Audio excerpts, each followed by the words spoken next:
मामा शकुनी के 7 गुप्त रहस्य और 3 खतरनाक चालों के बारे में जानेंगे तो आपके पैरों तले जमीन खिसक जाएगी।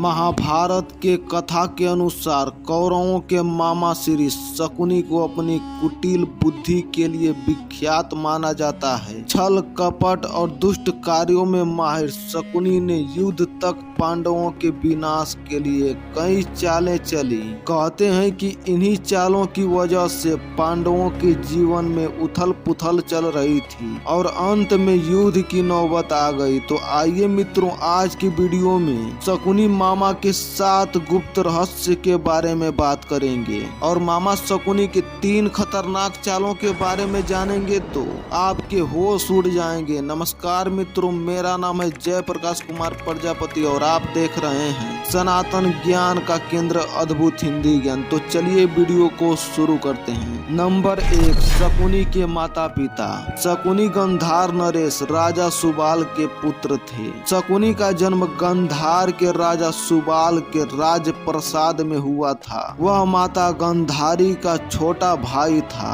वह जन्म से ही विलक्षण बुद्धि का स्वामी था और राजा सुबाल को अत्यंत प्रिय भी था। नंबर 2, एक कथा के अनुसार माता गंधारी का विवाह धृतराष्ट्र से पहले ज्योतिषियों ने सलाह दी कि माता गंधारी के पहले विवाह पर संकट है, अतः इसका पहला विवाह किसी और से कर दी जाए, फिर धृतराष्ट्र से करें। इसके लिए ज्योतिषियों ने सलाह दिया कि माता गंधारी का विवाह एक बकरे से किया जाए। ऐसा ही हुआ, माता गंधारी का विवाह एक बकरे से कर दिया गया। बाद में उस बकरे की बलि दे दी गई। कहा जाता है कि गंधारी को किसी प्रकार से प्रकोप से मुक्त करने के लिए ही ज्योतिषियों ने यह सुझाव दिया था। इस प्रकार से माता गंधारी प्रतीक रूप में विधवा मानी गई। बाद में उनका विवाह धृतराष्ट्र से कर दिया गया।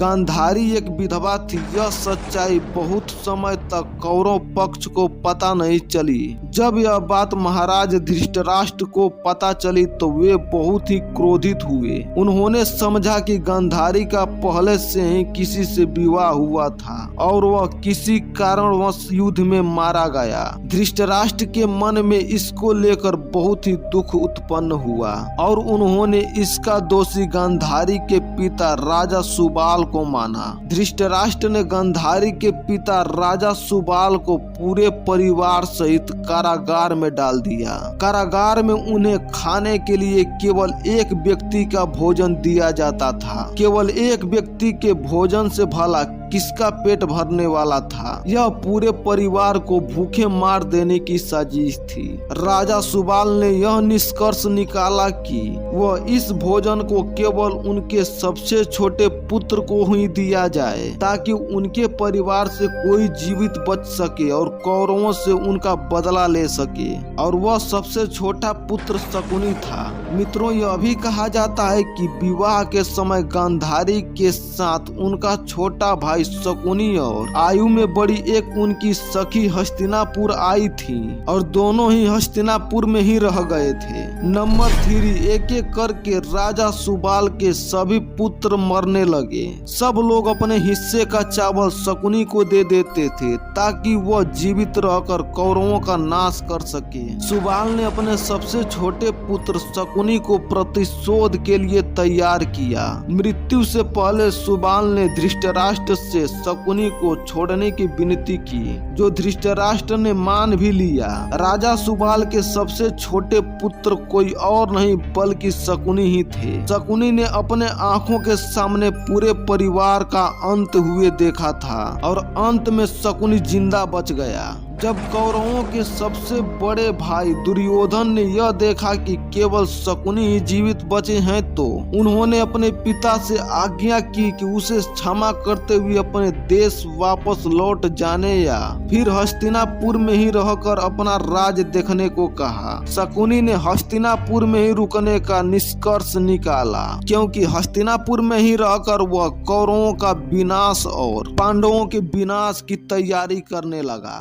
नंबर 4, कौरवों को छल और कपट की राह सिखाने वाले शकुनी उन्हें पांडवों का विनाश करने में पग पग मदद करते थे, लेकिन शकुनी के मन में कौरवों के लिए केवल बदले की भावना थी, क्योंकि धृतराष्ट्र ने शकुनी के पूरे परिवार को जेल में डाल दिया था और उनको बस मुट्ठी भर अनाज ही खाने को दिया जाता था।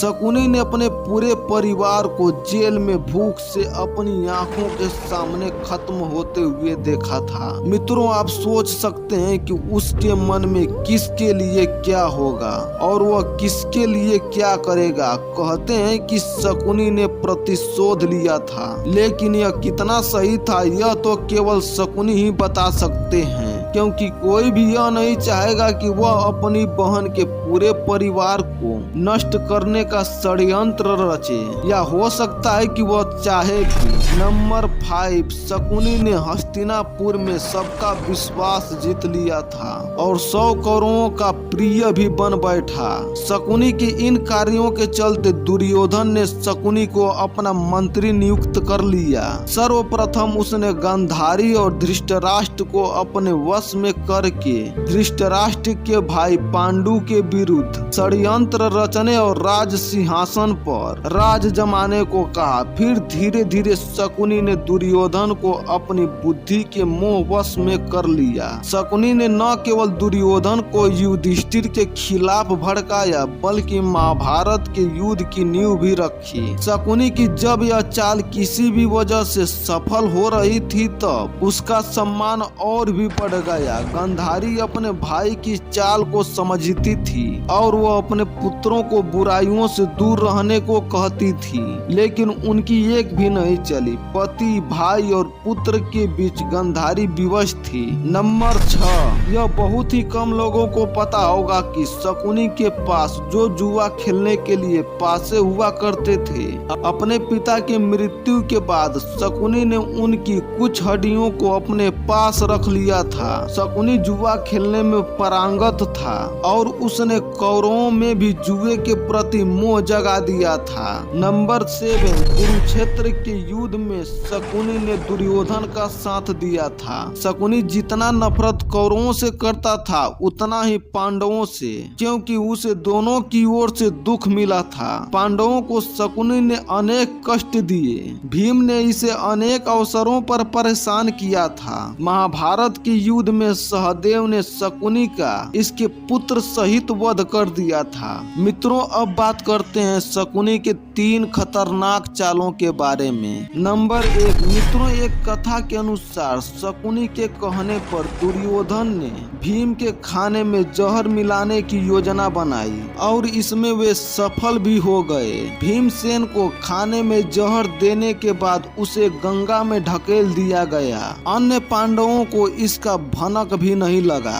भीम को जल में उनके नाना आर्यक उन्हें वासुकी नाग के पास ले जाते हैं। वासुकी नाग ने अपनी विद्या के बल से भीम को पुनः जिंदा किए और उनमें सहस्त्र हाथियों का बल भर देते हैं। नंबर 2, शकुनी की योजना के अनुसार पांडवों को वानरावत भेज दिया गया, जहां लक्षागृह में आग लगाकर पांडवों को जिंदा जलाकर मारने की योजना बनाई गई। लेकिन एन वक्त पर महात्मा विदुर ने पांडवों को गुप्त संदेश भिजवाया कि तुम लोगों को शकुनी और दुर्योधन ने मारने की योजना बनाई है। तब 5 पांडवों ने विदुर के एक विश्वास पात्र से सुरंग खुदवाई और उसी सुरंग के माध्यम से वे लक्षागृह से बाहर निकल गए और गंगा पार जंगल में चले गए। इधर हस्तिनापुर में खबर फैल गई कि 5 पांडव लक्षागृह के आग में मारे गए। लेकिन कुछ समय के बाद ही विदुर जी ही पांडवों को हस्तिनापुर लेकर आए और फिर उन्हें इंद्रप्रस्थ का राज दे दिया गया। नंबर 3, जब युधिष्ठिर को इंद्रप्रस्थ का राज्य मिला तो उन्होंने अपने राज्य के विस्तार के लिए राजसूय यज्ञ किया। इस यज्ञ के चलते उनके राज्य का विस्तार बढ़ गया और उनकी शक्ति बढ़ती गई। इस बढ़ती शक्ति से चिंतित होकर शकुनी ने दुर्योधन के साथ मिलकर कपट की नई योजना बनाई। उसने चौसर यानी जुए का खेल का योजना बनाया, लेकिन पांडव ये नहीं जानते थे कि शकुनी के पास से केवल उसी के इशारे पर चलते हैं। इस खेल में पांडवों और द्रौपदी का अपमान हुआ और यही कारण बना कुरुक्षेत्र के युद्ध का। इस हार के बाद पांडवों को 13 वर्ष वनवास में रहना पड़ा, जिसके चलते उनका जीवन ही पूरा बदल गया और यह सभी शकुनी के कपट और नीति के कारण हुआ। मित्रों, मिलते हैं नेक्स्ट वीडियो में, तब तक के लिए जय श्री कृष्णा।